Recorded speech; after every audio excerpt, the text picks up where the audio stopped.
Hello all and welcome to study trench. आज का हमारा जो टॉपिक ऑफ डिस्कशन है वो है मिस्टर सुबोध कुमार जायसवाल के ऊपर। Yes guys, you heard it right. Mister Subodh Kumar Jaiswal has been appointed as the director of CBI for 2 years। Alright, so सबसे पहले आपको जानना होगा कि सीबीआई का फुल फॉर्म क्या है और इसके क्या क्या प्रोविजंस है और ये कब से लेके कब तक के लिए अपॉइंट किए गए हैं। ये चलते हैं हम लोग अपने पूरे डिटेलेशंस की ओर।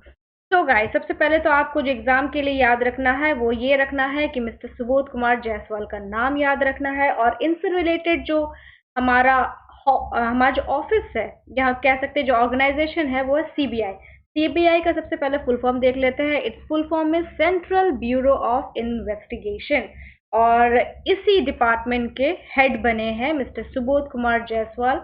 और कितने इयर्स के लिए? For a period of 2 years।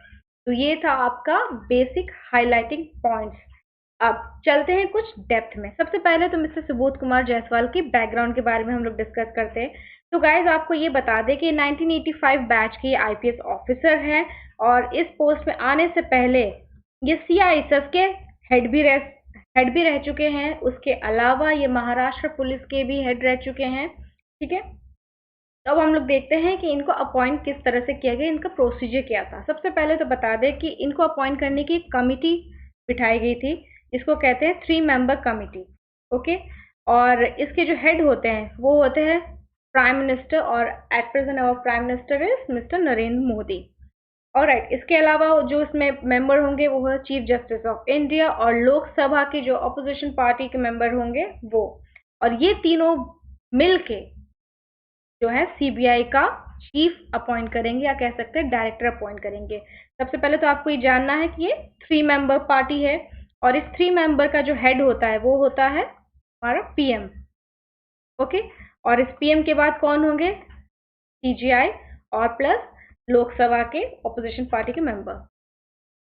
तो गाइस, अभी अपॉइंटमेंट तो हो गया बट ये अपॉइंटमेंट इतना इजी गोइंग नहीं था। इस अपॉइंटमेंट में काफी सारे हर्डल्स आए। क्यों आए? क्योंकि डिसीजंस में क्लैशेस आए।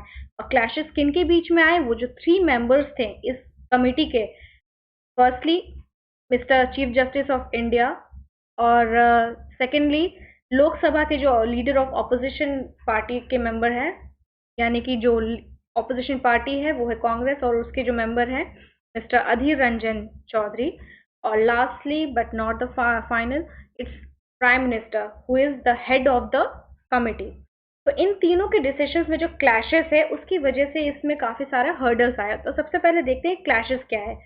सबसे पहले आपको जो नोट करने वाली चीज है कि for the first time rule of 6 months, इस रूल को आपको जरूर याद रखना है। रूल ऑफ 6 months, इस रूल को अप्लाई किया गया जिसकी वजह से जो अपॉइंटमेंट है मिस्टर जायसवाल जी का वो फाइनल आउट हो गया। और उनके वजह से उनका जब अपॉइंटमेंट हुआ तो उसके बाद फिर बाकी के जो 2 कंटेस्टेंट्स हैं उनका ऑटोमेटिकली एलिमिनेशन हो गया। ऐसा नहीं कि ये अकेले कंटेस्टेंट थे, इनके साथ साथ और भी 2 कंटेस्टेंट थे। वो थे मिस्टर वाई सी मोदी और राकेश अस्थाना। इन दोनों का भी नाम था और चांसेस थे कि मोस्टली इन्हीं दोनों में से कोई एक जीत जाए। क्यों जीत जाए? क्योंकि हाईली उनसे ज्यादा एलिजिबल और क्वालिफाइड थे।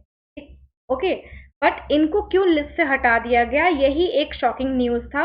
और यही एक क्वेश्चन है जो लोकसभा के जो मेंबर हैं मिस्टर अधीर रंजन चौधरी और जो सीजीआई हैं उन्होंने क्वेश्चन रेज किया।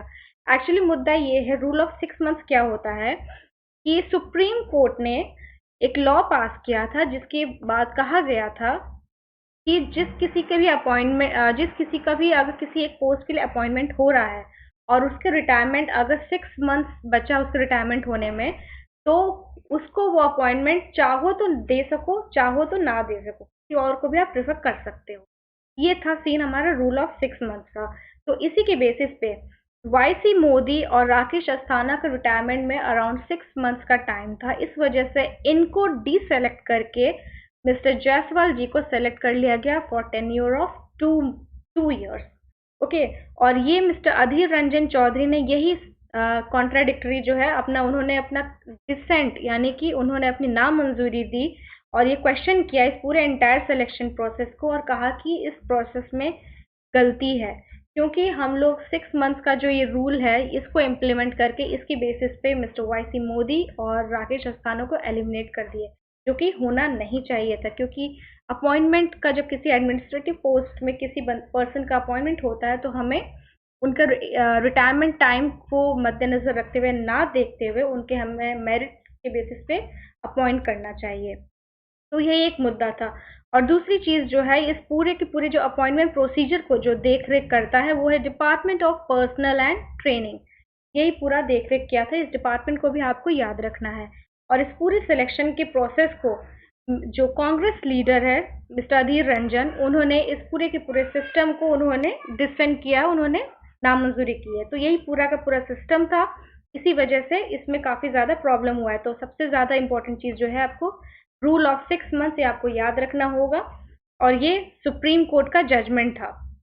इसी के बेसिस पे जो हमारे सीजीआई हैं मिस्टर रामना, उन्होंने इस सुप्रीम कोर्ट के जजमेंट को रिफर करते हुए कहा कि इस प्रोसेस को कंसिडर नहीं करना चाहिए था एक्चुअली।